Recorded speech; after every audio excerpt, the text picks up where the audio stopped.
Regarde ton frère, prends exemple sur ta sœur qui n'a jamais prononcé ces phrases.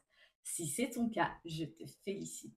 Et oui, dans cette vidéo, je traite la comparaison entre frères et sœurs et j'ai envie de te dire au secours. Oui, comparer les enfants entre eux n'est pas vraiment la meilleure stratégie d'éducation. Alors, pourquoi autant de parents le font? Et j'ai pu, moi, dans ma carrière de maman de 2 garçons de 12 et 13 ans, bientôt 14, le faire une ou 2 fois. Et d'ailleurs, la deuxième fois où je l'ai fait, je crois que c'est mon fils qui m'a repris et qui m'a dit: «Maman, tu serais pas en train de nous comparer?» Super leçon de morale, j'étais assez fière de lui, bien que remise à ma place. Est-ce que toi-même, en tant qu'enfant, tu en as fait les frais quand tu étais petit ou petite? Hein? Est-ce qu'on t'a comparé à ton frère ou à ta sœur? Si c'est le cas, tu sais très bien que les comparaisons familiales font mal. Alors, pourquoi sont-elles aussi fréquentes? Le problème, c'est qu'elles font douter, elles mettent en colère, elles ne te permettent pas d'être vraiment toi-même à 100%. Et en plus, elles peuvent créer une compétition malsaine entre les enfants. Source de conflit, tu l'auras compris.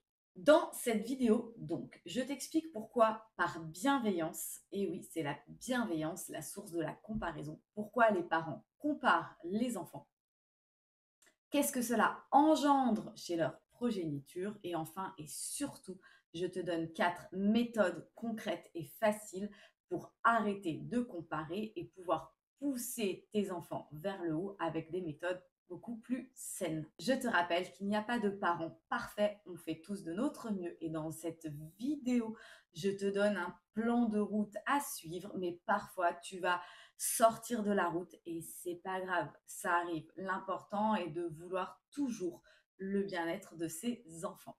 Je prends 15 secondes avant de commencer pour te rappeler que je suis coach professionnel certifié, spécialisé en parentalité, scolarité et adolescence. Et je peux te suivre toi ou ton ado en coaching privé. Si tu as une question urgente, en description, tu as mon WhatsApp et tu peux avoir un appel gratuit de 15 minutes. Première partie, quand la bienveillance fait fausse route. J'ai 2 questions pour toi. Est-ce que tu compares ton fils à Emmanuel Macron, notre cher président? Non? Vraiment? OK, étonnant. Est-ce que tu compares ta fille à Shakira? Non plus? Mmh. Alors, pourquoi tu les comparerais à leurs frères ou à leurs sœurs? Je t'ai pris 2 exemples extrêmes pour te montrer que, comme par hasard, on compare nos enfants entre eux. Mais pourquoi plus qu'avec, notre président ou Shakira? Essaye de retenir ces exemples un peu provocateurs de ma part pour toujours te rappeler que la comparaison n'a aucune justification solide. Pourquoi est-ce si difficile de perdre cette habitude? Parce qu'un parent qui compare est un parent bienveillant. Un parent bienveillant mais maladroit. Toujours est-il, il veut être bienveillant pour ses enfants. Si tu compares, c'est sûrement que tu veux motiver un de tes enfants à faire mieux. Et quoi de plus facile que prendre l'exemple qui fonctionne, qui est devant ton nez. Tu veux donc tirer ton enfant vers le haut. Comparer est aussi une façon d'exprimer une inquiétude. Tu ne comprends pas comment il est possible dans une même fratrie que deux enfants soient si différents. Et il y en a un apparemment qui ne suit pas le schéma, qui a l'air de fonctionner. Il ne suit pas le schéma que tu avais décidé dans ta tête avant.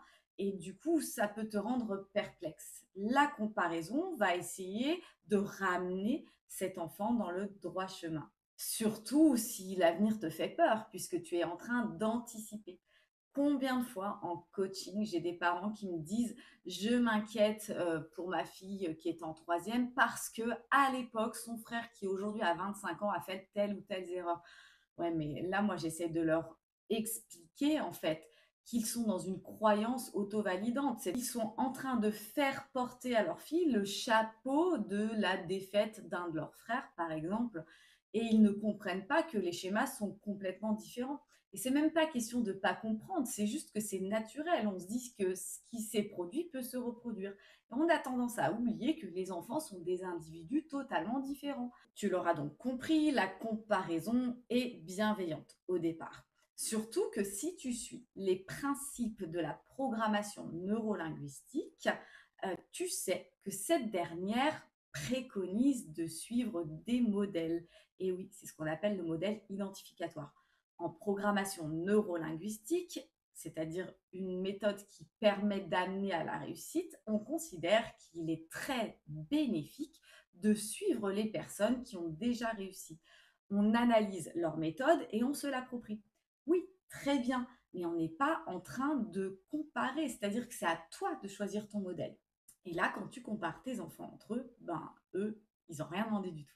Voici la deuxième partie, un résultat à l'opposé de l'intention. Oui, la comparaison peut tirer vers le haut, puisque l'enfant à qui on dit prends exemple sur ton frère va peut-être rentrer dans le challenge, la compétition, et se dire je vais le suivre, voire je vais le dépasser, et pourquoi pas avoir l'amour de papa-maman.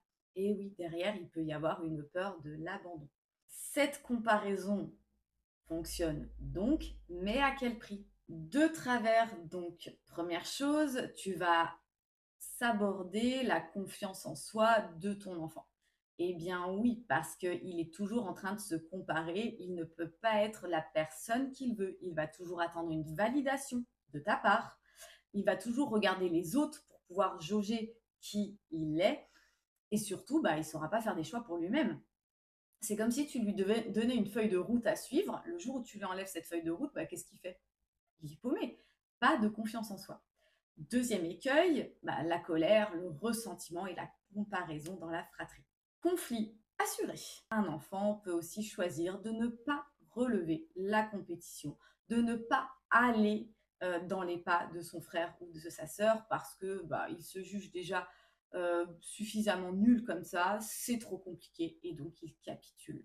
Là, l'estime de soi est super basse et en plus, on va créer des enfants qui ne vont plus jamais faire d'efforts. Rappelle-toi que tes enfants sont des individus à part entière.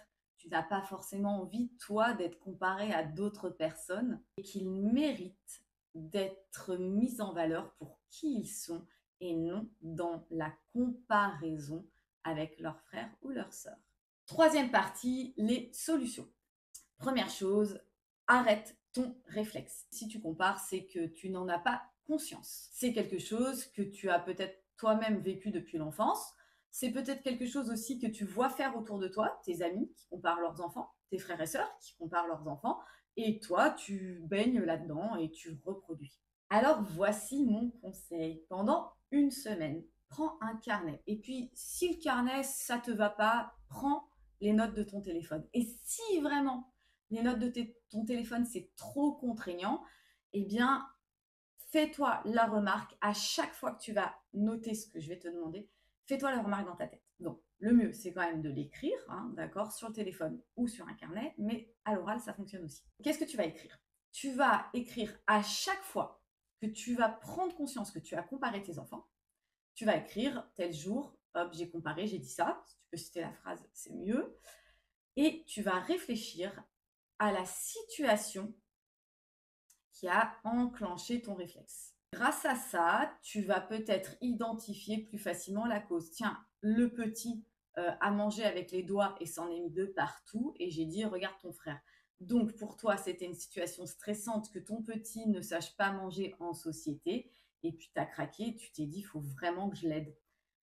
Et enfin, le fait d'écrire, ça va pouvoir te faire prendre conscience de la fréquence à laquelle tu compares tes enfants. Et tu vas te rendre compte que c'est parfois plus fréquent, justement, que tu ne le penses. Deuxième conseil, prends l'habitude de valoriser chacun de tes enfants sans faire référence à l'autre. Et ça donne, au lieu de regarde comme ton frère est organisé, oui, là, tu es en train d'en valoriser un et d'en dévaloriser l'autre. Tu peux dire au premier, waouh, tu es super organisé, explique-moi comment tu fais pour t'y prendre ainsi. Et au deuxième, tu peux lui dire qu'est-ce que tu es persévérant, tu essayes toujours de faire mieux et de t'améliorer. Tu as dit deux compliments. Peut-être que tu veux dire qu'il est persévérant parce qu'il n'arrive pas à s'organiser comme son frère, certes, mais ça ne s'entend pas du tout. Tu es en train de relever un aspect positif. Et le positif attire le positif. Si l'enfant comprend qu'il est persévérant, il va toujours vouloir faire mieux. Pas la peine de le comparer à son frère ou à sa sœur. Et là, en plus, tu vas créer une atmosphère toute douce et propice à l'épanouissement. Troisième chose, aucun parent n'est parfait. Donc même si tu veux éliminer les comparaisons entre tes enfants, le mécanisme va peut-être revenir à un moment. Alors la solution, c'est quoi? Excuse-toi, c'est pas grave. Oups, tu vois, je viens de te comparer à ta sœur. Oups, je viens de te comparer à ton frère. Tu peux ajouter, ça n'a pas dû être très sympa à vivre pour toi. Tu apprends deux choses dans cette situation à ton enfant. Tu lui apprends que toi, en tant que parent, tu écoutes ses besoins, que tu as été attentif à son ressenti. Et ça, c'est génial. Bulle d'amour assurée. Et enfin, tu lui apprends qu'on peut tout réparer en s'excusant, en étant bienveillant. Et comme je le répète tout le temps dans mes vidéos et lors de mes coachings, un enfant apprend par imitation. Donc là, tu es en train de lui apprendre qu'on n'est pas forcément parfait et qu'en fait, on peut s'excuser et on peut vouloir faire mieux la prochaine fois. Quatrième et dernier conseil, court-circuite la comparaison en ritualisant les compliments. Alors attention, on n'attend pas que tu fasses une hola à ton enfant, c'est pas le but. Mais par exemple, une fois par semaine, tu peux dire à chacun de tes enfants séparément ou en présence de l'autre, tu vois, ce que j'admire chez toi, c'est que tu es altruiste. Tu sais, ce que j'admire chez toi, c'est ton humour. En agissant ainsi, tu actes le fait qu'ils sont uniques. En plus, tu donnes du positif qui, je le répète, attire du positif. C'est forcément bénéfique. Je sais, c'est pas toujours facile. On a une vie de parents, on a des contraintes qui font parfois qu'on est agacé. C'est pas grave, mais trouve toujours ces petits moments où ça va pouvoir réparer la relation. En conclusion, la comparaison à la vie dure, et oui, je sais, je le répète, tu n'es pas parfait, tu n'attends pas que ton enfant soit parfait, cesse de le comparer, tu peux très bien le tirer vers le haut par d'autres moyens. En tant que parent, la personne envers qui tu dois faire preuve de bienveillance, c'est toi. Tu ne peux pas être parfait. Parfois, tu vas comparer tes enfants entre eux et j'ai beau te dire que ce n'est pas la meilleure chose à faire, bah, ça peut arriver, d'accord? Donc, tu peux réparer la relation et si tu es bienveillant avec toi-même en te disant, bah, je ne peux pas toujours réussir à 100%, tu seras bienveillant automatiquement avec ton enfant et tu n'auras pas forcément envie de le comparer à son frère ou sa sœur pour le tirer vers le haut. Tu vas te dire que bah, lui aussi, il essaye, tout comme toi. Voilà, j'espère que cette vidéo t'aura plu. Si c'est le cas, je te laisse mettre un pouce ou t'abonner. Tu peux également en commentaire me donner un sujet qui te ferait plaisir que je traite. Et puis, je te dis à bientôt dans une prochaine vidéo.